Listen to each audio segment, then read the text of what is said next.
Na nossa aula de biogeografia hoje, eu vou ressaltar que a nossa curadoria ela é da página 9 à página 12.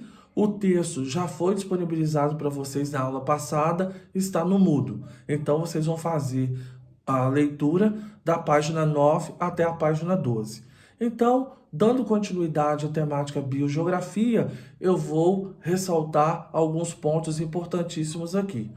O primeiro ponto, que ela vai diferir, né, da maioria das ciências biológicas. É uma ciência observacional comparativa, ao invés de experimental. Enquanto a biologia ela tem esse caráter experimental, a biogeografia ela vai ter um caráter observacional e comparativo, porque vai se comparar a partir de padrões, ambientes diferenciados, distribuições de espécie, né? E como isso vai se caracterizar e dar certo uma identidade a um determinado lugar, ok? Então eu volto a enfatizar, né? A biogeografia ela vai estudar padrões, né? Padrões de distribuição, por exemplo, as amplitudes geográficas, né? Por que que determinada espécie está naquele local, naquela latitude?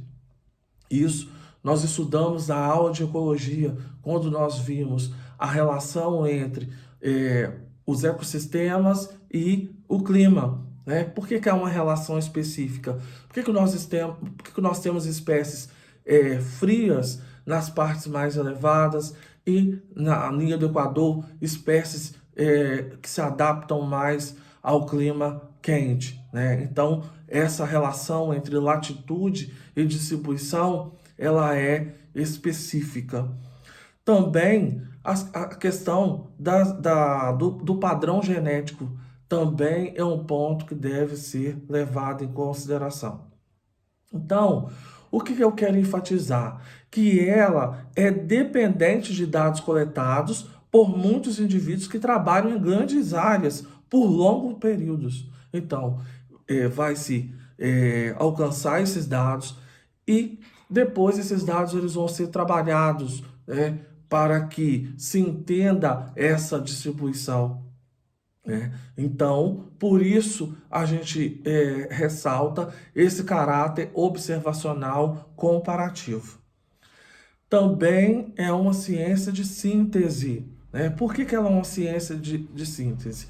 Ela vai reunir, né, nós vamos ver que os biogeógrafos eles vão trabalhar nas interfaces de outras disciplinas, como, por exemplo, da ecologia, sistemática, da biologia evolutiva, né, da paleontologia, da climatologia, da oceanografia. Então, a biogeografia, ela vai buscar subsídios em outras disciplinas para poder entender como que se dá essa distribuição, né, desses organismos e também para poder entender os padrões.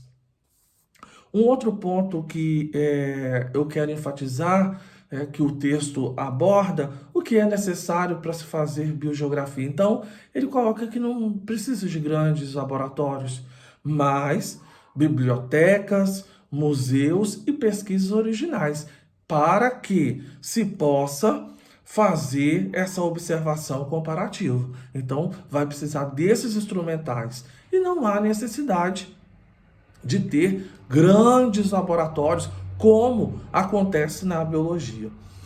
E ele fecha o estudo mostrando o estado atual da biogeografia. Ele coloca que a biogeografia possui uma longa e notável história. Então, isso é um ponto importante. As primeiras contribuições elas vêm de biólogos, né? Então ele começa falando sobre esse ponto.